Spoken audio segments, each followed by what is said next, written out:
That's a very good question, because what actually happens in prides, there you have what looks like a young male coming through, but what happens in prides is that the females, and in this pride there are 5 of them, will generally synchronize their breeding. So they'll come into sort of estrus at the same time, and then 1, 2, 3 males, whatever it is, will then go and service those ladies, and the mating will happen. But the success of the breeding is very, very slim, very small chance. So they reckon it takes about 3,000 copulations to get the individuals pregnant, which is a huge amount. But lions will mate over the course of about 4 to 5 days, constantly, every 15 minutes. It starts off in the beginning every 7 or so minutes, and then as they get a bit tireder, it sort of spaces out a bit more. But it's pretty close to about 15 minutes on average. And we've been here for that amount of time, and there's been absolutely no action between Nena here, I believe it's Nena, one of the Birmingham boys, the little equal sign on the nose, and Amber Eyes. Nothing has happened between the two of them. One of the young males, which is lying down in that throng of cats on the left, actually came walking towards this big male lion and crouched a bit low, almost playfully, and Nena didn't take it very well. He stood up and he gave him a big growl, and a whole lot of body language was exchanged between the two of them, and all of these lions moved back about 2 or 3 feet. It was a bit of action, and then he decided to scent mark, scraping his legs together on the ground, and then urinated. And then what did he do, folks? Yes, because lions are so hygienic, he then lay down right on his urine. Isn't that fantastic? I think someone was mentioning earlier that leopards are a little bit more intelligent than lions. I do agree. I think leopards are more intelligent than lions.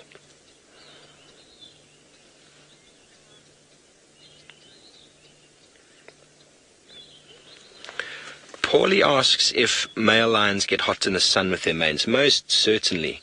It's like wearing a big cardigan or scarf around your neck. But there are important reasons for it. I mean, obviously all the lions are sitting in the shade now, and that's what you do when you're hot, you sit in the shade. But there are important reasons for the mane, and the development of the mane is very, very important for how a male lion interacts in society. And the darkness of the mane, the thickness of the mane is all genetic, and you can see how dark it is there.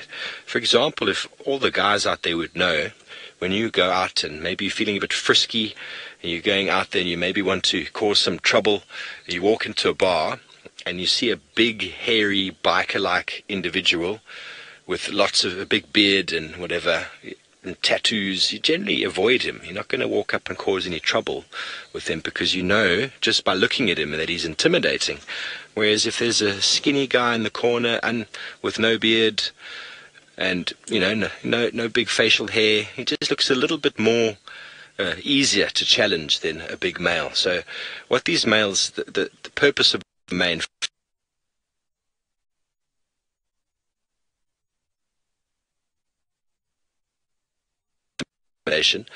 if a big male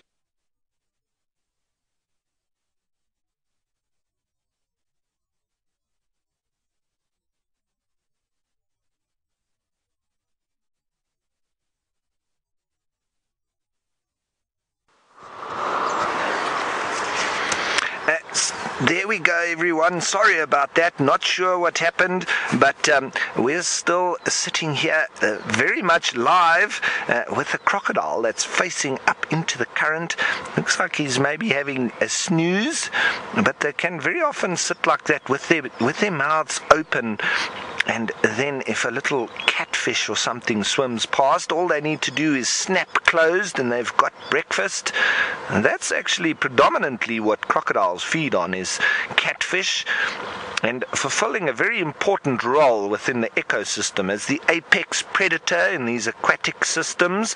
I have told the story before, but very important that we think about apex predators as real balances in systems, because if you think about taking crocodiles out of river areas, what you would have is a very big increase in the catfish population. Now, us as humans, we would be the ones that would normally shoot or kill the crocodile populations because of our real scared attitude towards them, because they can attack people swimming next to the water and so on. And as soon as that happens, well, we go out and destroy all of them.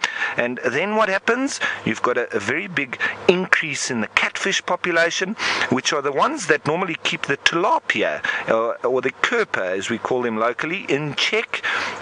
And the kerper, in turn, are keeping the lots of insects and, in particular, mosquito larvae in check. So if you take out the crocodiles, well, you've got nothing to control the catfish, which then increase in population, and they have a very big impact then on tilapia. They hunt them, and they can really reduce their numbers quite quickly. And what happens as a result? You have a very big increase in the mosquito larva population, resulting in more mosquitoes, obviously, and a lot more malaria. So we think by killing crocodiles, we're trying to help ourselves and fix the problem of people dying, but as a result, we have thousands, if not tens of thousands, more people dying as a result of taking crocodiles out of the system.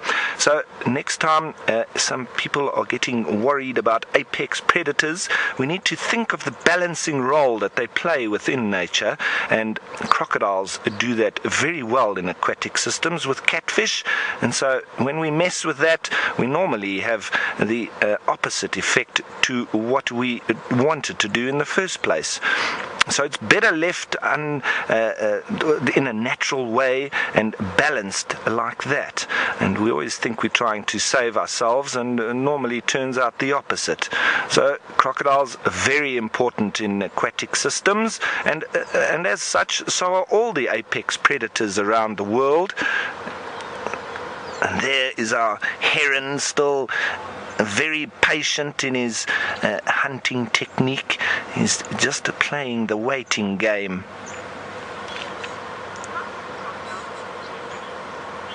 Now, Stephen, you want to know, how do crocodiles clean their teeth?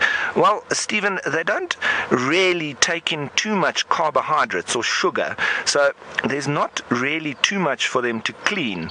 And they obviously eating on a lot of meat and carrion and fish, and when they're small they eat little insects and so on. So there's not too much for them in the way of having to actually clean their teeth. It stays pretty well groomed, if I can say that, and they do bite on quite a lot of bones and so on, so there is a little bit of scratching out of the teeth, but it's mostly down to carbohydrates and sugar that make your teeth get built up, and so they're not really feeding too much on that at all. So there's not much in the way of having to clean their teeth, and they self-maintenance. It's actually lovely to be a crocodile, I would say. You never have to brush your teeth in your entire life, and still stays relatively clean.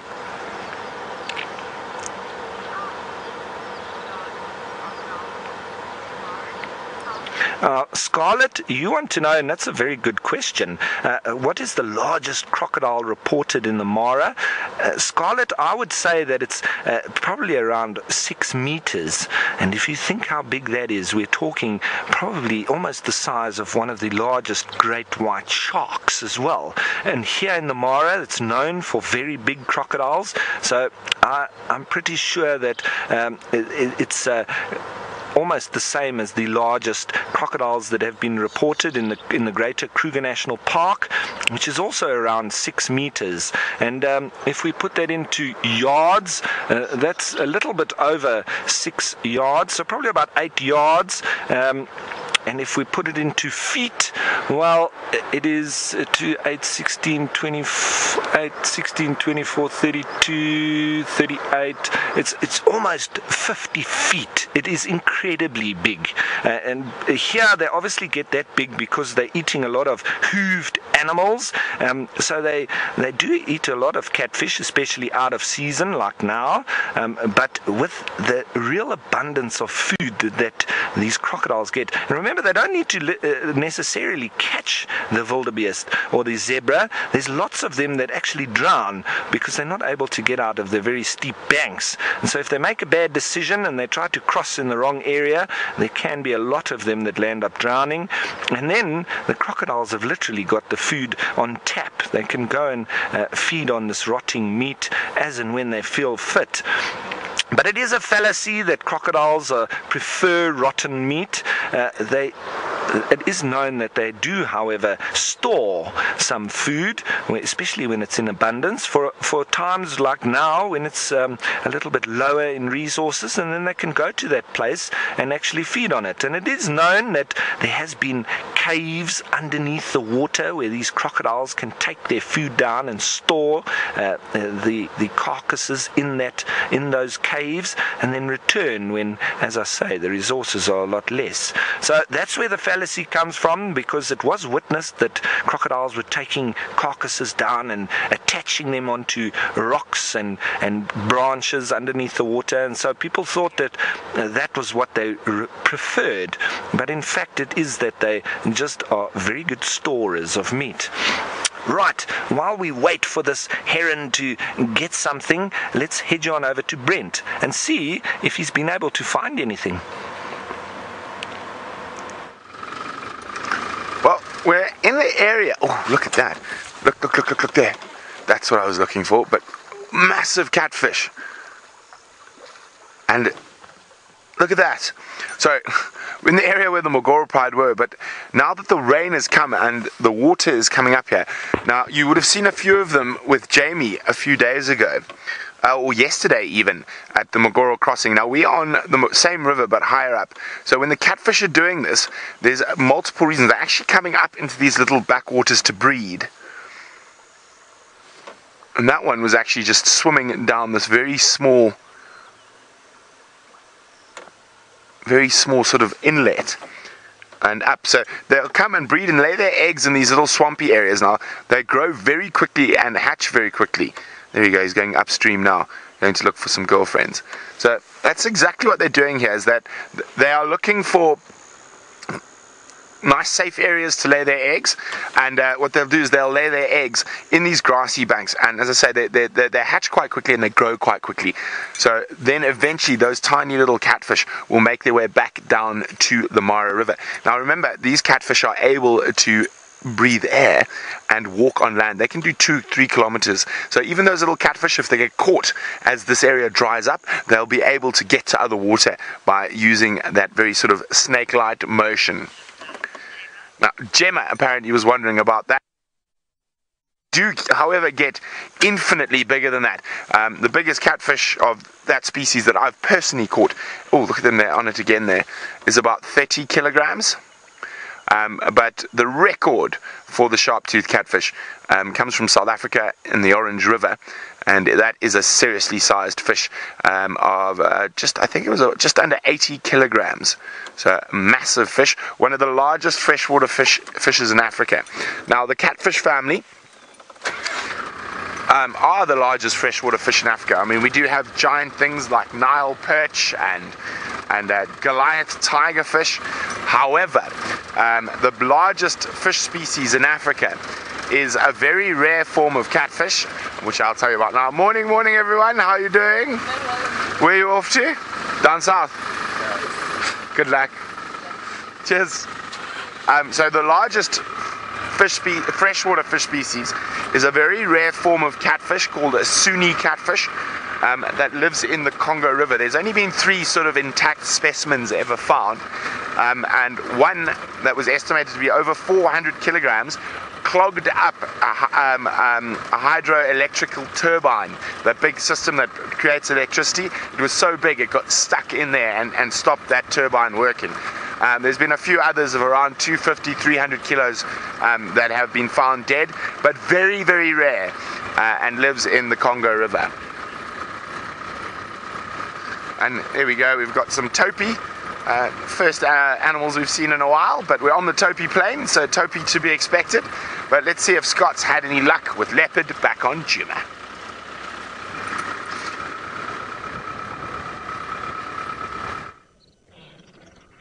And Rex, confirm you on the eastern or western side of the dip?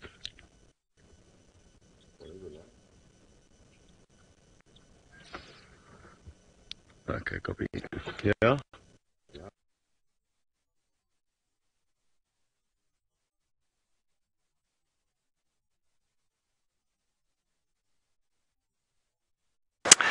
Everyone, I don't know what's going on with the gremlins, but luckily for us, we've got lots of activity here with the hippos. Now, one of them just climbed out the water, and this very big male at the back seemed like he was very intent on going and making sure that he keeps going.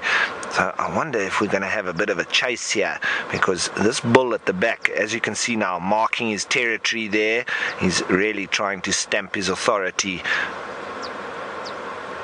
Quite interesting. It's always wonderful to see them out of the water, because you do miss a lot of their interactions when they're underwater.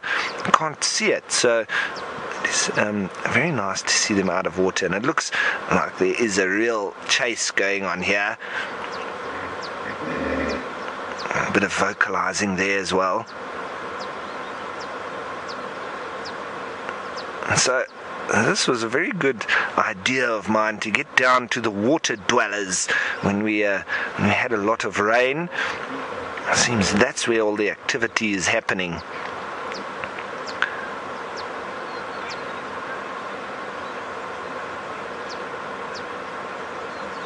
Now, Ravinda, you want to know if I think that hippos like the change in water currents? Well, Ravinda, I think they do definitely like when the water levels rise, because the space becomes quite cramped when the levels drop. So I think they're quite happy now that there's more space for everybody, and that's possibly why there's a little bit of argy-bargy and pushing younger males around, because there's more space now, so there can be less tolerance for the other hippos coming into their space. Obviously, as the pinch comes and the river drops in its level, there's less space for them, and they're all fighting over smaller areas. But there will then also be a little bit more tolerance, because the males do feel the pinch as well, so they would have to find an area with another male or whatever. But now that there's more space, it seems like everybody's saying, well, you've got elsewhere to go, so off you go. And that looks like where this one has been banished to go and find his own spot. And the dominant male sent him packing. And as they did climb out the water, they disturbed the black-headed heron that was busy patiently waiting for something to swim past him. And so off he went with a very funny squawk, almost saying, well, thanks a lot for destroying my whole morning's fishing session.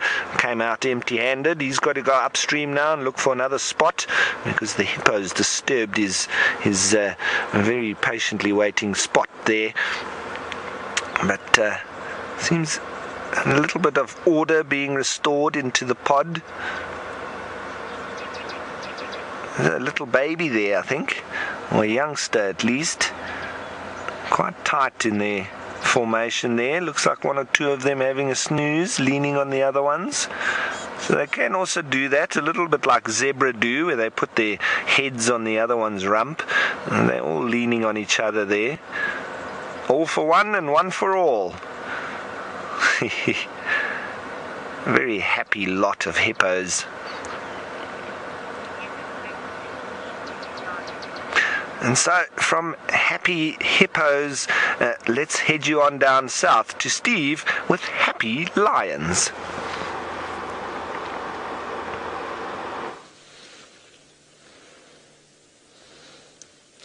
From happy hippos to happy lions indeed, ladies and gentlemen. This beautiful male lion stood up, got very interested in what I think is Amber Eyes, gave her a sniff and a lick, and she is not at all playing the game.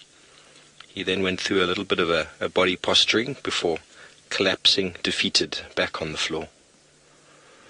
Shame.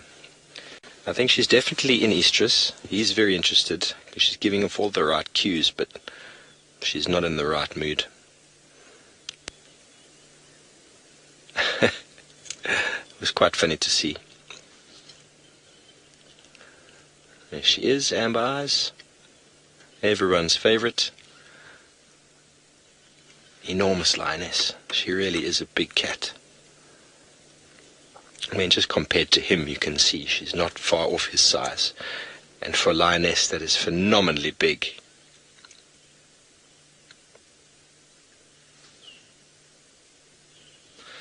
Topnod asks a very interesting question. Do female lions change prides? No, they don't. They stay in what we call their natal pride from birth. So any cubs that are formed in the pride will stay there if they are female. If they're male, they get chased away. I have seen large prides splitting in two, though, to form a new pride. That's purely to do with just the pride being too successful and getting too big and then splitting off. But there's still relations between them. But they'll probably find another territory and just change what they do. But that's purely to do with food resource and numbers. So when prides get above 25, 30, it starts becoming very difficult to secure any food. And they'll just start splintering off. You'll find sisters, maybe more closely related individuals splitting off from the others, and then them having youngsters, and then there we go, you have a pride starting all over again. But they won't go join other females. That doesn't happen. They will basically still stay with the sisters that they've.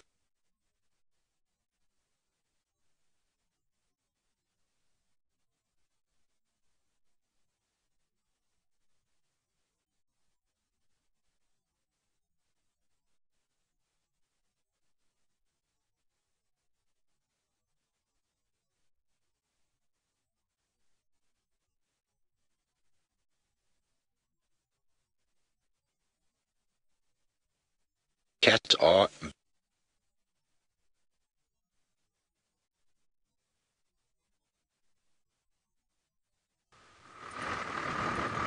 Welcome back. Unfortunately, it seems like Djuma is having gremlin upon gremlin this morning. The tech team are working on it to get it all sorted. Now, I found the lion tracks of the Magoro Pride, but unfortunately they went deeper into the swamp, the Old Japeta swamp, which is an area we spend a lot of time in when it's not raining. This whole area here actually turns into a massive swamp. And if you look carefully in the grass, wait, let me just go back a little bit. Is there a car behind us?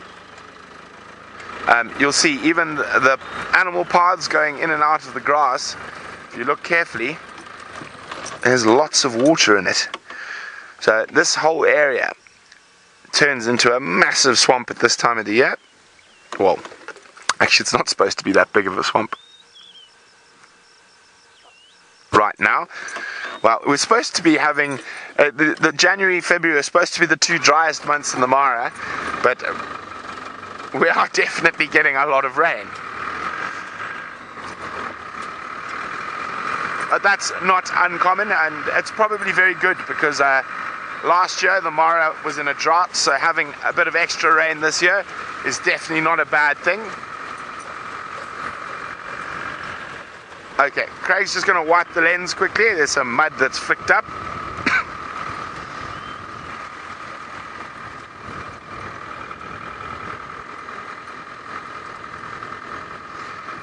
Shamama would like to know what bat species occur in the Mara. Oh, a whole host. You'll get Egyptian tomb bats, free-tailed bats, horseshoe-nosed bats, fruit bats. Which fruit bats we get here? Probably straw-coloured fruit bats. You can hear them calling. Boop, boop, boop. Oh. There's some cranes. Let's see, Batman's going to try to grab them for you now. There we go, flying off into that marshy area. Crowned cranes heading off into the marsh with that heavy watered area. There's some impala on the edge. And I'm going to stop just up ahead because we're going to be able to hear a frog chorus, which is unusual to hear at this time of the day, but they're obviously just so excited from all the rain we had last night.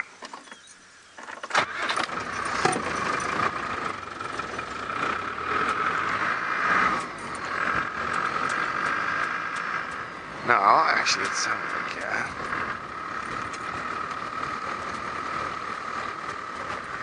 Okay, well, we head towards where I can hear all the frogs making a racket.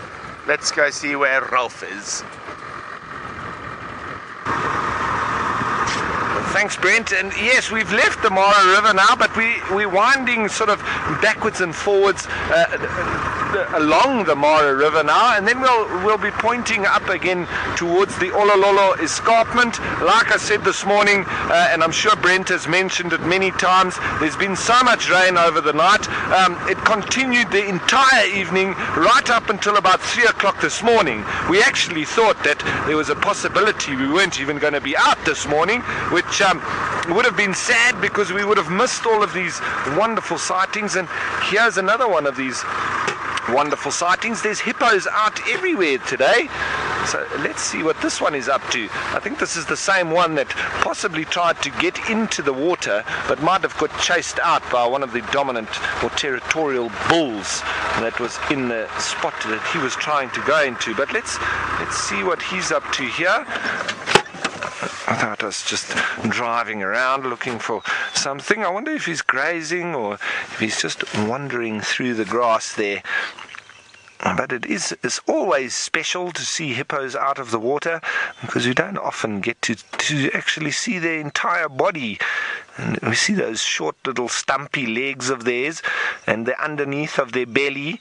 It's normally just the top of them and their nostrils and their ears that we get to see. But he's walking through the grass there, seemingly on his way somewhere, but not really knowing where. Stopped for a little bit of a graze. We don't have the best view because of the grass in front of us, but nonetheless. So we're going to continue on down this road, see what else we can find as we watch this hippo walking off into the grass. Let's head you on over to Brent with a lovely frog chorus. So I'm just going to keep quiet and let you listen for a second.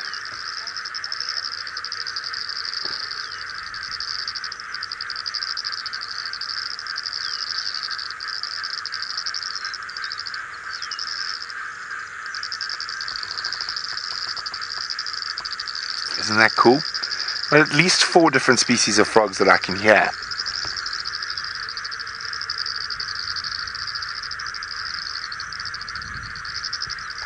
So it's not often you hear them calling like this during the day. Normally it's not at night, and that's to avoid predators.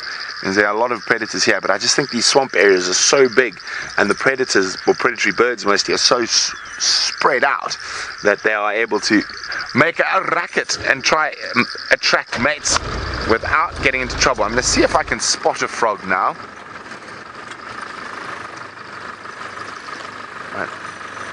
Most frog species are ventriloquists, so well, a lot of them are. So where it sounds like it's calling from, it's actually not there, and that's obviously one of the defense mechanisms against being eaten by birds and other predators. So get quiet as we get closer to them. So this is almost certainly sort of a calling to attract females, so most of the calls will be done by the males. Oh, was that a frog? Did he go underwater? I think he did. Oh dear.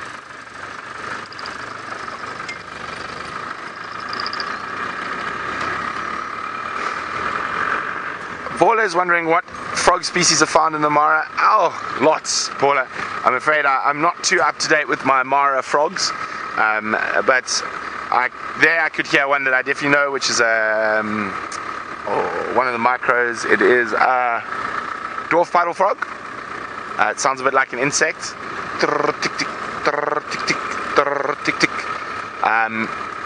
That tick tick tick tick tick tick tick tick sounds like a caco. I'm not sure, but there will be lots of species in the Mara. Well, unfortunately, at night time's the best time to see them. And we don't go playing in puddles out here at night. It's a bit dangerous with the amount of hippo and buffalo and stuff in this area.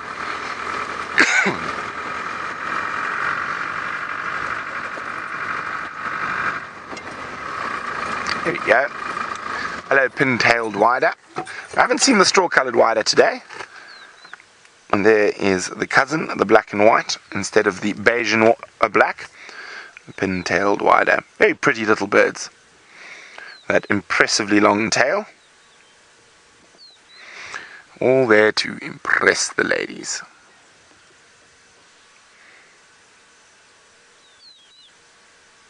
Puffing, cleaning, I suppose after quite an unpleasant night getting wet, enjoying the lovely morning sun.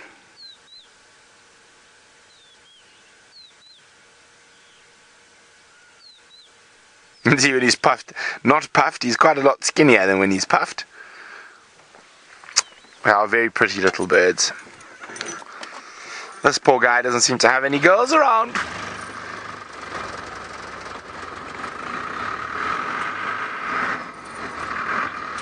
Oh, while we look for our next wondrous creature in the Mara, let's go see what Ralph has found somewhere behind us, I think. Thanks, Brent. And yep, we're still driving around on these muddy roads, and now you can see we're looking up towards the Olololo escarpment, but I can see a lovely elephant grazing through the plains there, so we'll make our way on over to him, and I think there might be some warthogs, and there's some topi and all sorts going on over there, so I think that's where we're going to go for now. And he is just off the main road, so not a problem for us to get stuck, but as you can see, even on the main roads, very muddy and slippery. So we won't be going off any of these for the next couple of days, I would imagine. With these black cotton soils, it's very badly drained, and so and it's clay soil as well. So once it rains like this, it really gets waterlogged, it gets boggy, and it stays like that for quite a long time afterwards. So we're going to need the sun to come out and bake it a little bit, and it's really strange because it goes from this slush to almost concrete once the sun comes out and hits it nicely for a few days. But here we're still seeing, looks like the Egyptian geese had a little bit of a problem with the warthogs coming past them. Had a go at old Piggy there. Let's just watch these warthogs. We don't often, a little bit like the baboons here, you see. As soon as you stop anywhere near to the warthogs, they also run off, which is quite strange because there's no hunting pressure here or anything that they should be scared of vehicles. So it's almost just that they're quite nervous. In other places I've been all over southern Africa and coming across warthogs, they're very often very relaxed with the vehicle, and you can drive very close to them. But for some reason here in the Mara, they're a little bit skittish just from the vehicles. But nice to see that. Lovely set of tusks on both of them.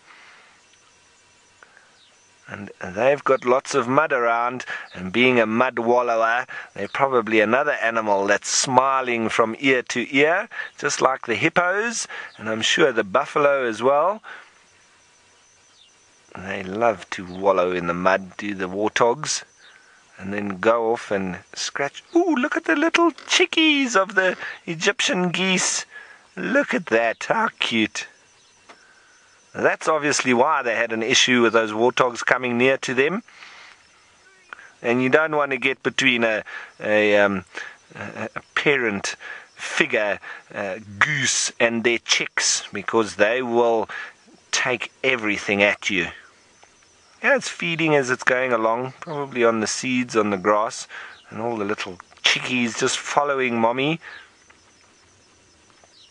But the male and female will assist in raising the chicks.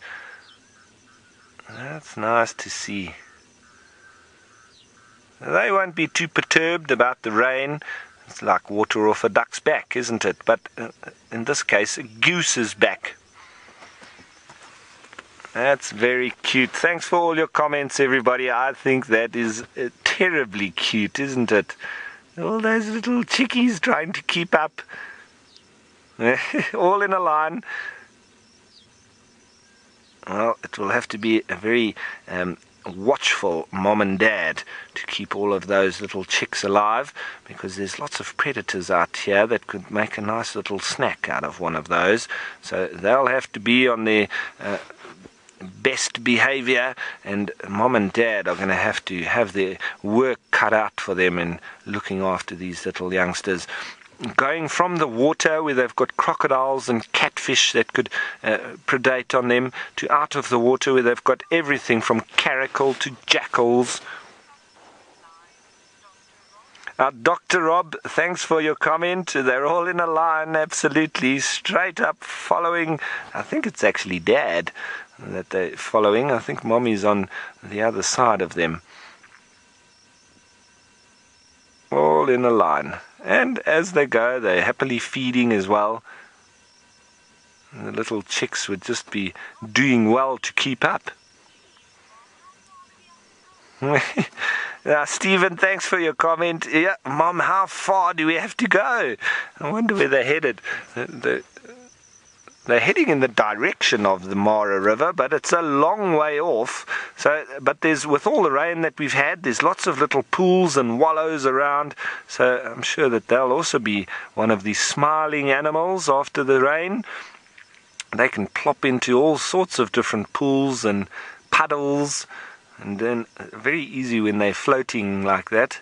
Very buoyant are ducks and geese, and very natural swimmers as well, because they can literally, straight after hatching, twink, they can jump into the water and they paddle along.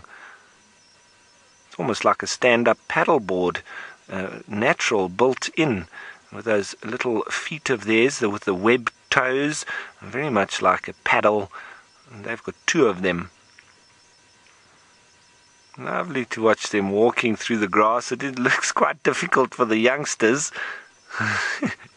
It's very much like a traffic jam, isn't it? The first one goes a little bit ahead, and then they all catch up, and then they all get stuck against the one in front of them, and then they slow down, and then they speed up again as the first one moves off. See that? They're bashing into each other. It's so cute. It's a bit like Newton's laws of motion there. Shame, they're probably much better swimmers than they are walkers. I wonder the moaning that's going on from the chicks to Mom there. Now, Vid Jake, you want to know how many of those chicks are likely to make it to adulthood? Well, I have to say that if 3 of them make it, it's a lot. So it's all down to the experience of Mom and Dad, and also lots of luck.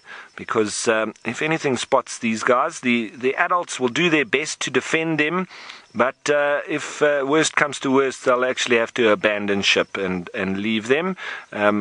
But they do fight with everything they've got.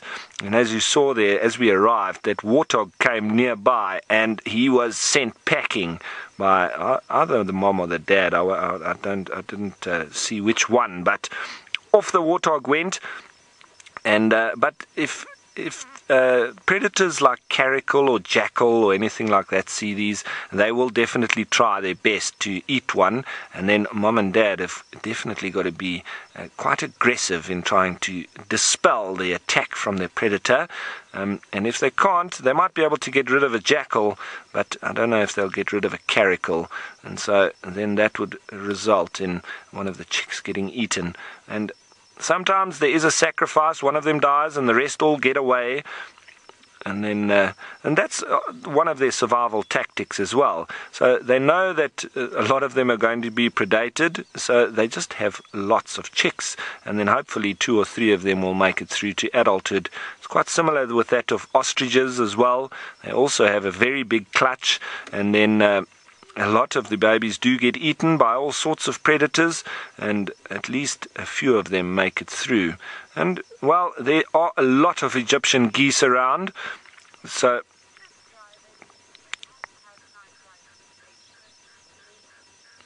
from our baby Egyptian geese here, because they're disappearing off into the grass. But while we do that, let's head on over to Brent, and maybe he can tell us about his little chicks that he's been seeing lately.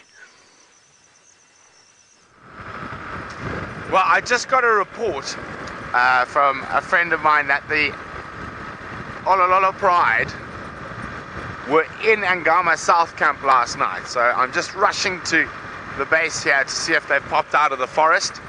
And yes, Rolf, I've been seeing lots of chicks. I still think the highlight for me on the baby birds that I've been seeing is definitely the tiny baby Cory bustards that we saw a week or so ago, maybe a bit longer, 10, 12 days ago. Now I'm hoping we get some last minute lion luck at the base of the escarpment.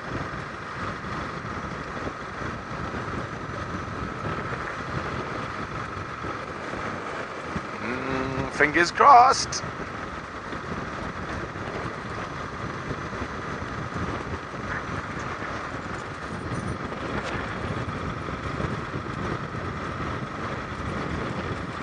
Oh dear, and we better find something, because it is Saturday Catterday.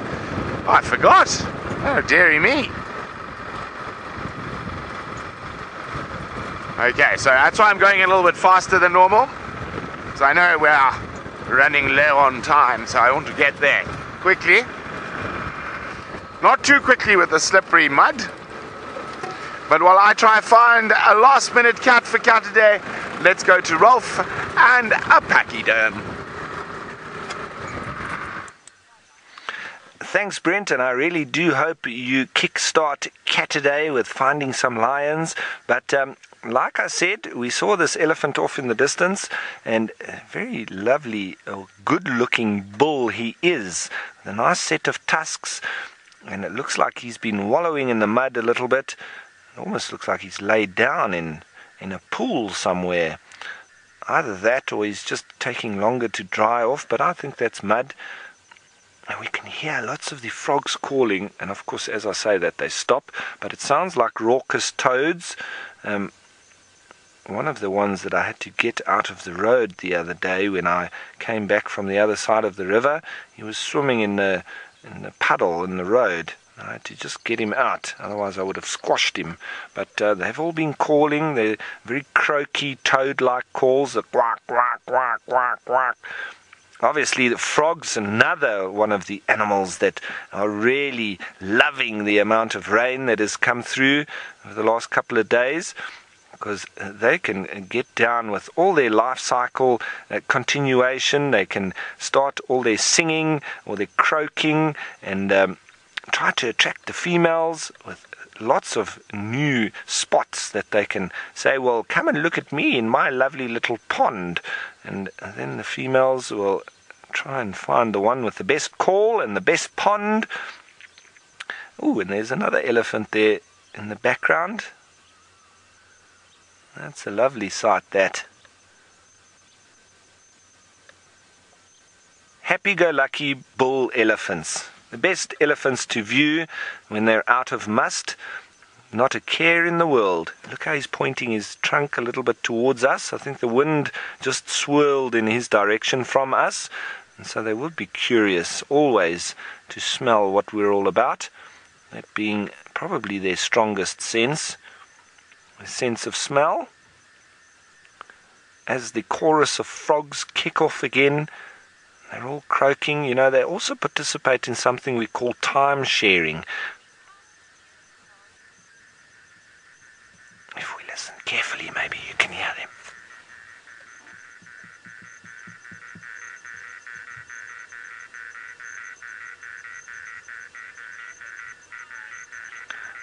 So I'm glad you can hear them a little bit. But what they participate in is something called time sharing. It's called time sharing, and if you listen closely when they're calling, they try not to compete with each other. So when one does a quack, the other one does a quack just after him, as opposed to doing it at the same time, which would be silly from a population perspective, because you're calling over another one. So instead of calling over each other, they share the time, And in so doing, they can attract more females as a collective, and then singularly have a better chance of getting a female for themselves. So actually very evolutionary intelligent from the froggies and the amphibians. And when they drop that like this male is doing, that can sometimes be just a sign of intimidation, or they can do it between males when they drop the penis out like that.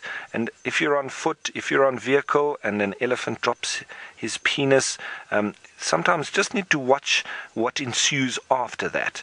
Okay, I think he's just doing his business, that's why it's come out.